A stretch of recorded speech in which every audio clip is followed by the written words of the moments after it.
Hello everyone and welcome back to computer programming tutorial series. এখানে আমরা computer programming প্রথম খণ্ড বইয়ের উপরে টিউটোরিয়াল সিরিজ করছি এবং শুরু থেকে এখন পর্যন্ত যতগুলো ভিডিও আছে সবগুলো প্লেলিস্ট আকারে ডেসক্রিপশন বক্সে দেয়া আছে। তো আর কথা না বাড়িয়ে আমরা আজকের পর্বটা শুরু করে দিই। এখন এখানে বলছে যে ফাইন্ড মিন নামে আরেকটা ফাংশন লেখো যেটার কাজ হলো সবথেকে ছোট সংখ্যাটি খুঁজে বের করা। ওকে, তো আমরা চেষ্টা করি যে আমরা ফাইন্ড মিন নামে কোনো কিছু করতে পারি কি না। তো ফাইন্ড ম্যাক্স দিলাম এখানে। ওকে, আমরা ফাইন্ড মিন আমরা এই প্রোগ্রামের মধ্যেই আরেকটা করে ফেলি, ইন্ট ফাইন্ড মিন। ওকে, সো ফাইন্ড মিনের মধ্যে আমরা এইটাই নিব, প্যারামিটার হিসেবে এইটাই নিব, প্যারামিটার হিসেবে এইটাই নিলাম। নেয়ার পরে এখন আমরা যেটা করব যে integer min is equals to ARR of 0। একই, সব কিছু একই হবে। আমরা এটাই, আচ্ছা কপি করা ঠিক হবে না, আমরা লিখি। হ্যাঁ, ইন্টিজার আই ফর লুপের জন্য for I is equals two 0, I is less than n, I plus plus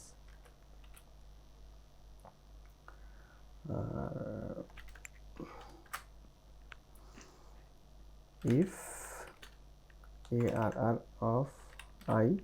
এখানে জাস্ট একটা জিনিসই দিতে হবে যে এটা যদি ছোট হয়, ঠিক আছে, এটা যদি ছোট হয় কিসের থেকে, মিনের থেকে,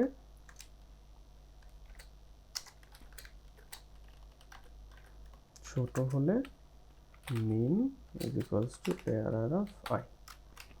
ওকে, এবং ফর লুপের বাইরে আমরা রিটার্ন করতে হবে মিন। তো আমরা এখানে ফাইন্ড ম্যাক্স, আমরা এটাই নিই, আমরা একটা কমেন্ট করে দিই,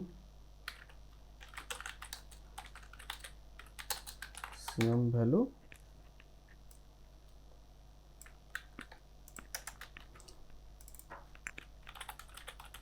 এটা হচ্ছে গিয়ে মিনিমাম ভ্যালু, এটা দিব হচ্ছে যে min is equals to find min ARR and printf min. Alright, so এটাতে আমাদের মিনিমামটা চলে আসার কথা। নিউ লাইন দিয়ে দিই। ওকে, সো আমরা মিনিমাম ভ্যালু মাইনাস নেগেটিভ আছে একটা দুইটা, -132, উই আর এক্সপেক্টিং -132 চলে আসছে। আমরা আরেকটু সুন্দর করে দিই, আমরা এখানে লিখে দিই যে max value of the array is এত,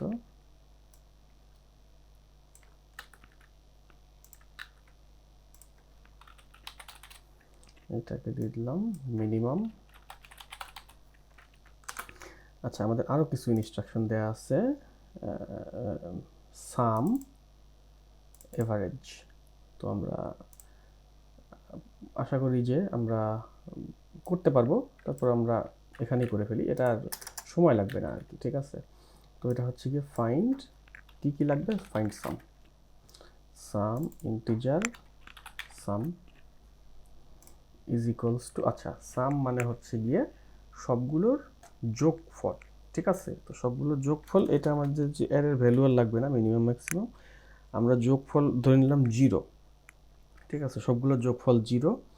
for int I is equal to 0, এত এত এত, ওকে ফাইন। এখন আর এটাও লাগবে না, এখন সাম is equals to some plus ARR of I, ঠিক আছে। তো আই হোপ যে এটা আপনারা বুঝতে পারতেছেন। এটা আরেকভাবে লেখা যায় যে sum plus equals to I, ARR of I. Okay, return sum. তো আমরা দেখি যে আমাদের সাম আসে কিনা। আমরা এখানে দিয়ে দিব যে finding sum integer sum equals to find sum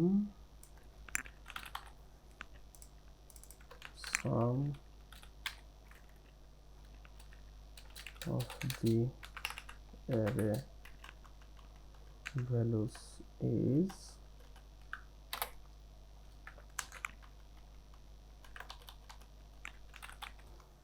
sum আমরা আগেরটাতে নিউ লাইন দিই নাই, এটা নিউ লাইন দিয়ে দিই।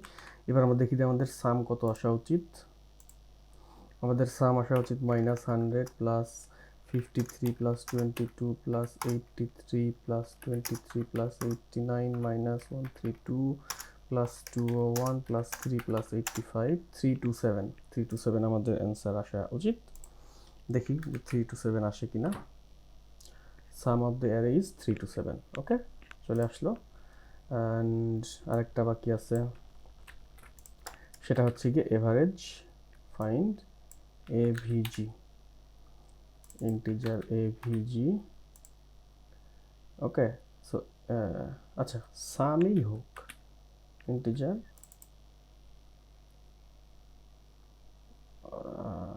সাম থাক, এটা সাম থাক, সমস্যা নেই। এখানে সাম জাস্ট রিটার্ন করবে হচ্ছে গিয়ে সাম যত আসছে তত, আর আমার এলিমেন্ট হচ্ছে কি সাম বাই এন। ঠিক আছে,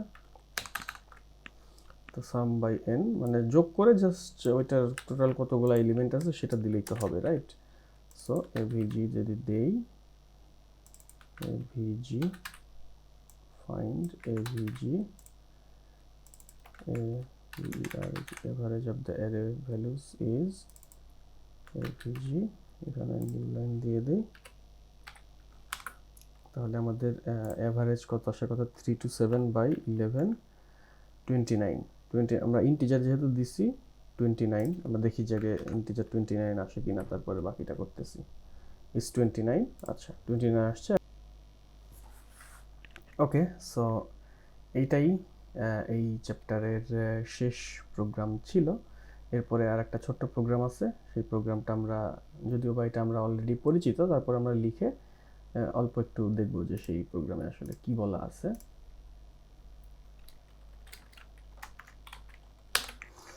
আচ্ছা, তো এখানে এই প্রোগ্রামের মধ্যে একটা টেস্ট ফাংশন আছে, ভয়েড টেস্ট, যার একটা অ্যারে আমরা ইনপুট হিসেবে নিচ্ছি, এখানে প্যারামিটার হিসেবে, সরি, এবং প্রথম মানটা 100। তো মেইন ফাংশনের মধ্যে আমরা একটা অ্যারে ডিক্লেয়ার করলাম 1 2 3 4 5, যার প্রথম মান হচ্ছে 1। তো এখানে আমরা প্রিন্ট করলে এটা 1 আসা উচিত, এবং টেস্ট ARR এই ফাংশন, এই অ্যারেটা আমরা এর মধ্যে পাঠাবো, তখন প্রথম মানটা হয়ে যাবে 100। তার মানে এটা প্রথম এলিমেন্টটা তখন 100 হওয়া উচিত। দেখা যাক যে সেটা হয় কিনা। ঠিক আছে, এটাই হয়ে গেছে আর কি। তো এখানে বইটা একটু দেখলে ভালো হবে, যে প্রথমটা 1 প্রিন্ট করে সন্দেহ নেই, ঠিক আছে। দ্বিতীয় প্রিন্টের ফাংশনের মধ্যে আমরা যখন অ্যারেটা পাঠাবো তখন প্রথম উপাদানের মান 100 অ্যাসাইন করছি। তো তার মানে মূল অ্যারেকে পরিবর্তন করে 0 এর মান 100 হবে, ঠিক আছে। তো মানে আর যদি পরিবর্তন না হতো তাহলে এর মান থাকতো 1। তো এখানে আমরা আউটপুট 100, অর্থাৎ এই জিনিসটা যে পরিবর্তন হয়, যে মানে এটার কোনো আলাদা কপি থাকে না, এটা পরিবর্তন হয়। আজকের ভিডিওটা এখানেই শেষ করছি। পরবর্তী ভিডিও দেখার জন্য আপনি প্লেলিস্টে ক্লিক করতে পারেন, যেটা ডেসক্রিপশন বক্সে দেওয়া আছে। তো খুব তাড়াতাড়ি দেখা হচ্ছে পরের ভিডিওতে। Thank you.